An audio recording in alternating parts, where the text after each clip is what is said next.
Hello guys, Ranas moon star চ্যানেলের পক্ষ থেকে আমি আছি রানা আপনাদের সাথে। আজ আমি হোয়াটসঅ্যাপের কিছু ট্রিক্স নিয়ে আপনাদের মাঝে উপস্থিত হয়েছি। আর আমার আগের চ্যানেলটি আমি নিজেই ডিলিট করে দিয়েছি কোনো এক কারণে।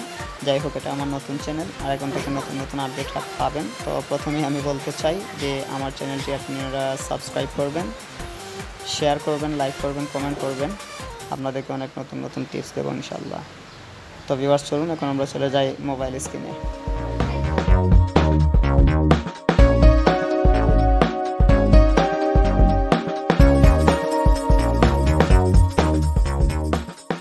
Welcome back to my mobile screen.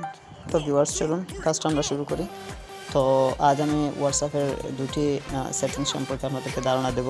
যে দুটি সেটিংস হচ্ছে, একটি সেটিংস হচ্ছে হোয়াটসঅ্যাপের ওয়ালপেপার কীভাবে আমরা সিলেক্ট করব, তারপর হচ্ছে আমরা এই মোবাইলের চার্জ সাশ্রয় করার জন্য হোয়াইট থিমস থেকে কীভাবে আমরা ডার্ক থিম করব। তো চলুন ভিউয়ার্স, প্রথমে আমরা এই কাজটি করতে হলে হোয়াটসঅ্যাপে ঢুকতে হবে। আমরা হোয়াটসঅ্যাপে ঢুকলাম। হোয়াটসঅ্যাপে ঢোকার পর এখানে উপরে রয়েছে থ্রি ডটে ক্লিক করবেন। থ্রি ডটে ক্লিক করার পর আপনার সামনে একটি ইন্টারফেস চলে আসবে।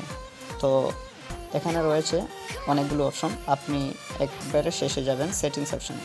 সেটিংস অপশনে যাওয়ার পর আপনি যাবেন অ্যাকাউন্টের নিচে যে অপশনটা রয়েছে চার্জ নামে, এটাতে ঢুকবেন। ঢোকার পর এখানে দেখেন আমার হোয়াটসঅ্যাপের এই থিমসটা, ব্যাকগ্রাউন্ড থিমসটা কিন্তু এখন অন্ধকার কালো রয়েছে, অর্থাৎ ডার্ক থিম রয়েছে। তো আমি যখন ভিউয়ার্স এটাকে ডার্ক থিম থেকে লাইট থিমে সিলেক্ট করব, এই যে সিলেক্ট করলাম, তখন আমার এটা সাদা হয়ে গেল। তো এমতো অবস্থা কিন্তু মোবাইলের চার্জটা মানে ব্যাটারি অনেক ক্ষয় হয়। সুতরাং আমি আবার এটা লাইট থিমস থেকে ডার্ক থিমে পরিণত করব। তো দেখেন এখন আমার চোখেও কোনো সমস্যা হবে না, তারপর মোবাইলের ব্যাটারিও সাশ্রয় হবে।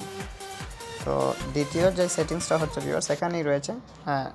ডার্ক থিমের পর দেখেন এখানে ওয়ালপেপার রয়েছে, ওয়ালপেপারে ক্লিক করবেন। তো সাধারণত আমরা হোয়াটসঅ্যাপের ব্যাকগ্রাউন্ড পিকচারটা অনেকেই মনের মতো করে দিতে চাই। তো এটা করতে হলে আপনি কি করবেন, আবার আমি দেখাচ্ছি। ওয়ালপেপার সিলেক্ট করবেন। ওয়ালপেপার সিলেক্ট করার পর আপনি এখানে গ্যালারিতে যাবেন। গ্যালারিতে যাওয়ার পর আপনার চাহিদা মতো যে কোনো একটি পিক নেবেন। আমি এই ধরেন আমি এই পিকটা নিলাম। এই পিকটা আমি আমার ওয়ালপেপারে সিলেক্ট করবো এখন, ঠিক আছে। তো এটাকে আপনি জুম করে ছোটো বড়ো করে নিতে পারবেন, সেটা আপনাদের ইচ্ছা, বা যেমন আছে ঠিক তেমনই রাখতে পারবেন, বা ছোটো বড়ো করে নিতে পারবেন। আমি এভাবেই রাখলাম। এখন দেখেন নিচের দিকে দেখেন এখানে ক্যান্সেল সেট দুটো অপশন রয়েছে, আপনি সেট দেবেন। তো ওয়ালপেপারটা সেট হয়ে গেল। চলুন ভিউয়ার্স দেখি আমরা আমাদের কাজটা সম্পূর্ণ হয়েছে কিনা। সেজন্য আমরা আবার হোয়াটসঅ্যাপে ঢুকতে হবে। হোয়াটসঅ্যাপে ঢোকার পর এখানে আমরা দেখেন যে কোনো একটা কন্ট্যাক্ট লিস্টে ঢুকলাম। ঢোকার পরেই দেখেন আমার হোয়াটসঅ্যাপের ব্যাকগ্রাউন্ড পিকচারটা সেট হয়ে গেছে।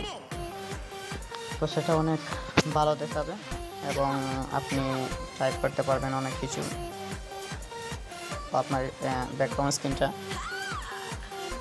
আগের চেয়ে অনেক সুন্দর হয়ে গেল। ধন্যবাদ ভিউয়ার্স, এই ছিল আমার আজকের হোয়াটসঅ্যাপের দুটি সেটিং সম্পর্কে আপনাদেরকে ধারণা দেওয়া। যদি আমার এই ভিডিওটি আপনাদের কাছে ভালো লাগে তবে আমার চ্যানেলটি সাবস্ক্রাইব করবেন এবং পাশে থাকা বেল আইকনটি ক্লিক করবেন, শেয়ার করবেন, লাইক করবেন। ধন্যবাদ সবাইকে।